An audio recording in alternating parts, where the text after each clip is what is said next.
विधायक आरिफ मसूद की याचिका पर हाईकोर्ट ने दिया आदेश। भोपाल के हमीदिया अस्पताल से 865 रेमडेसिविर इंजेक्शन चोरी होने के मामले पर हाईकोर्ट ने दिए चालान पेश करने के आदेश। कोविड-19 महामारी के दौरान हमीदिया अस्पताल से 865 रेमडेसिविर इंजेक्शन कथित तरीके से चोरी किए गए थे, जिसकी एफआईआर थाना कोहेफिजा में दर्ज कराई गई थी। थाना क्राइम ब्रांच की उसकी जांच कर रही है। कोविड-19 में रेमडेसिविर इंजेक्शन के अभाव में असंख्य लोगों की मौतें हुई है। ऐसे समय में 865 इंजेक्शन कुछ प्रभावशाली लोगों ने हमीदिया अस्पताल प्रबंधन से साठगांठ कर लिए थे, जिसका विवरण अस्पताल के स्टोर के वावक जावक रजिस्टर में नहीं है।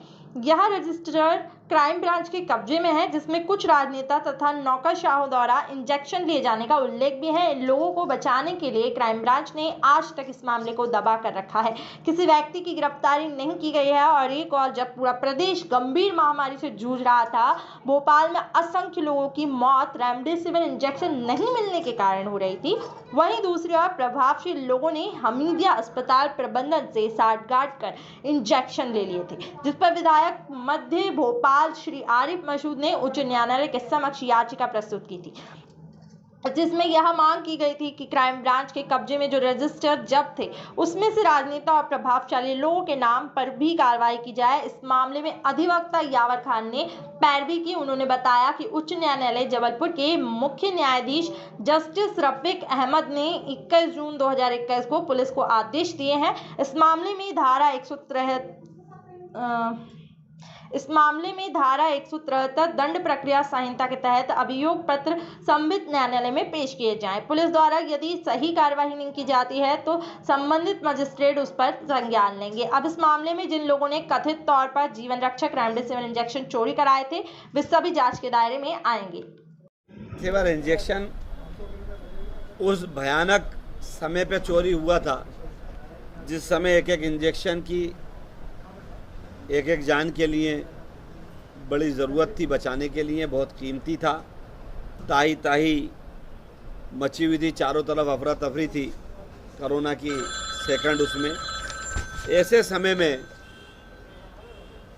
भोपाल से हमीदिया अस्पताल से 800 के समथिंग रेमडेसिविर चोरी अचानक चले जाते हैं, जिसको धन्यवाद दूंगा भोपाल की media, print media, electronic media ने उजागर करा और उससे बाद मुकदमा दर्ज हुआ। निश्चित रूप से अगर मीडिया में हाईलाइट नहीं होता तो वो मुकदमा दर्ज नहीं होता।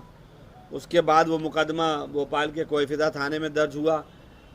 फिर राजनीतिक दबाव के चलते हुए उसे क्राइम विभाग की तरफ कर दिया गया और उसके बाद ऐसा लगने लगा था कि उसको दिमाग हटाने के लिए रेमडेसिविर में बड़े लोगों के नाम आ जाने के कारण, जिसमें मंत्री और बड़े नेता और बड़े ब्यूरोक्रेसी के अधिकारी थे, उनको बचाने के लिए षड्यंत्र किया जा रहा है।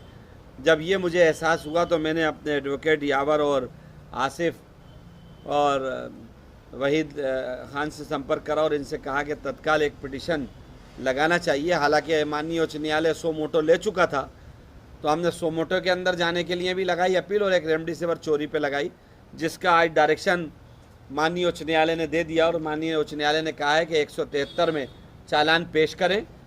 जो कागजात में कमी है वो अधीनस्थ अदालत उसको पूरा कराएगी। अगर कहीं कोई कमी पेश आए तो उसको दिखाया जाए।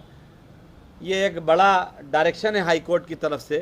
तो हमें पूरी उम्मीद है कि अब जो लीपापोती की जो अंदेशा था माननीय उच्च न्यायालय के आ जाने के आदेश के और डायरेक्शन के बाद, शायद वो लीपापोती नहीं होगी।